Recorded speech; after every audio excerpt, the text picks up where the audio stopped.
Como Satou e Kousuke Isobe são dois adolescentes que vivem em uma tediosa cidade litorânea. Após ser usada e dispensada por um garoto pelo qual está apaixonada, Koumi, emocionalmente ferida, decide iniciar um relacionamento sexual com Kousuke, sem emoções algumas envolvidas. No entanto, ambos logo descobrem que o sexo sem compromisso leva a complicações inesperadas, não apenas para eles, mas também para as pessoas ao seu redor. Tá, eu sei que é bizarro, mas exatamente por isso que é bom. Umi no Nanoko, ou traduzindo para o inglês, A Girl on the Shore, traduzindo de forma literal para a nossa língua tupiniquim significa Uma Garota na Costa. O mangá é escrito e ilustrado por Asano Nio, um mangaka conhecido principalmente pelo aclamado e premiado mangá Solanin, lançado no Brasil pela LPM Editores através da sua coleção The Pockets. O autor é conhecido principalmente por suas histórias realistas, abordando um universo jovem que varia entre o cotidiano e o horror psicológico. O jornal japonês Yomiuri Shimbun o descreveu como uma das vozes da sua geração. Bem, não podemos continuar falando desta obra sem antes falar da mente brilhante por trás dela.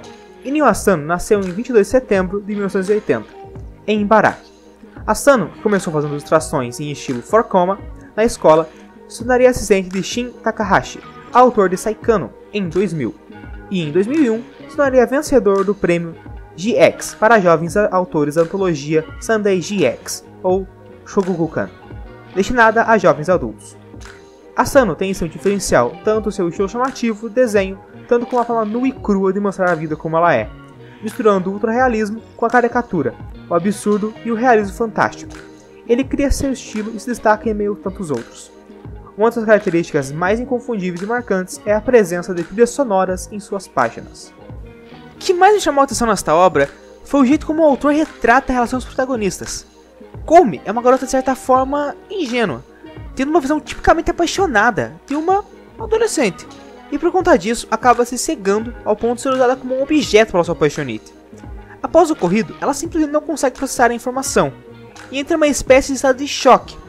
Kousuke, por sua vez, parece pouco se importar com a tristeza de Koumi, mas ao mesmo tempo parece entender como ela se sente, como soubesse exatamente o que ela irá fazer. Koumi é quem propõe o sexo sem compromisso. Desse ponto em diante da história, o mangá ganha um novo aspecto. Para outros autores, a história a partir desse ponto seria uma bela comédia romântica ou até mesmo um belo hentai. Mas as mãos engenhosas de Asano viram que de fato é uma desgraça. A princípio, parece uma proposta distante, mas não há nenhuma satisfação em ver os dois se saciando como animais selvagens. Não há sentimento, não há vida naqueles quadros. E é exatamente isso que ativou nesta obra. Com tão pouco, conseguir expressar tanto. Isso é incrível. Koumi e Kousuke têm algo em comum. Ambos querem fugir da realidade que os cercam. Querem distrair suas mentes quebradas e fingir que está tudo bem, enquanto levam suas vidas medíocres e monótonas em frente. E o autor, meus amigos? O autor. Ele consegue com maestria mostrar esse sentimento. Escracha em nossa cara toda a nossa mediocridade refletida em desejos abstratos vindo diretamente das profundezas mais obscuras e esquecidas nas nossas mentes. Nos sentimos incomodados com a situação, por um único e simples motivo.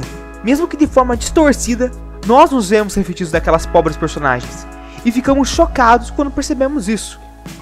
De jeito algum, queremos aceitar que somos aquilo, que somos movidos por desejos e anseios.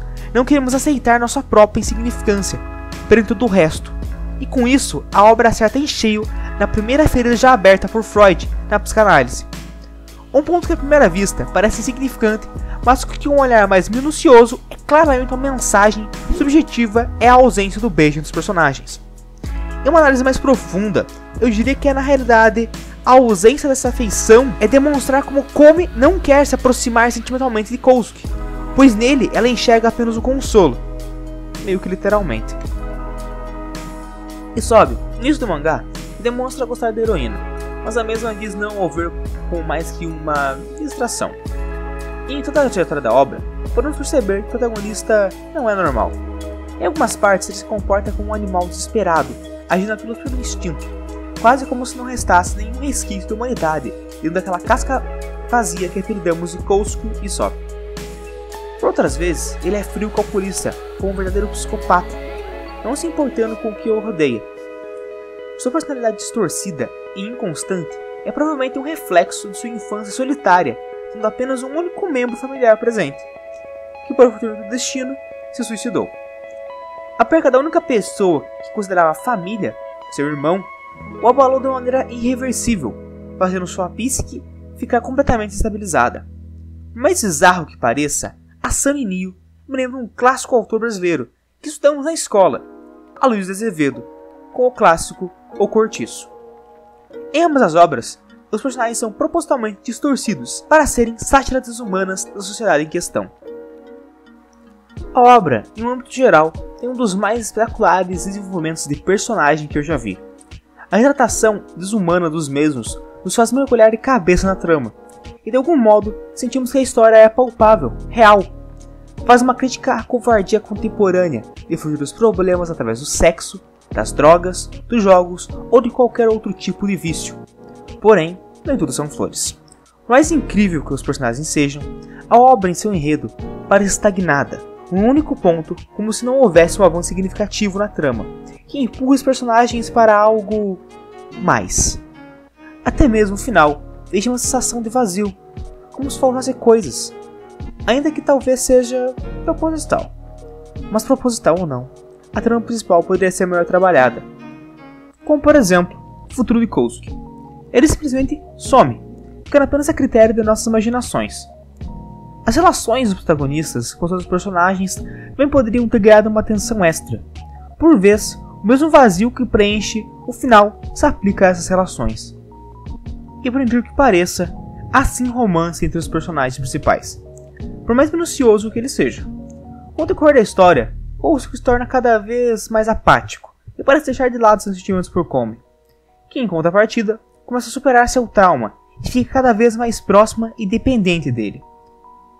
Não queria ter dado muitos spoilers sobre a obra, mas parece meio impossível esse ponto. Mas o que mais me chocou realmente, no final desta obra, foi a despedida de Kousuke e Komi, que mais pareceu um "desculpe, você não tem futuro comigo". Por isso eu gosto de apelidar o arco final como o sacrifício de Kousuke. Em minha visão, Kousuke nunca deixou de gostar de Komi. Por mais que ele tenha manipulado e abusado, creio que no final ele só queria ser lembrado por alguém. Ele queria ser lembrado por ela, e acreditava fielmente que alguém como ele não tinha salvação. O final enigmático de Komi deixa em aberto muitas questões, mas também acho que é uma bela reflexão, como se ela tivesse realmente seguido sua vida. No fim, o que mais chamou a atenção nesta obra foi seu tema polêmico, que por sinal é muito bem explorado, tendo empreendido do início ao fim. Ao seu final, fiquei reflexivo e chocado com o que havia visto. Um misto verdadeiro de emoções, mas no fim, respirei aliviado, pois sabia que tinha visto uma bela obra.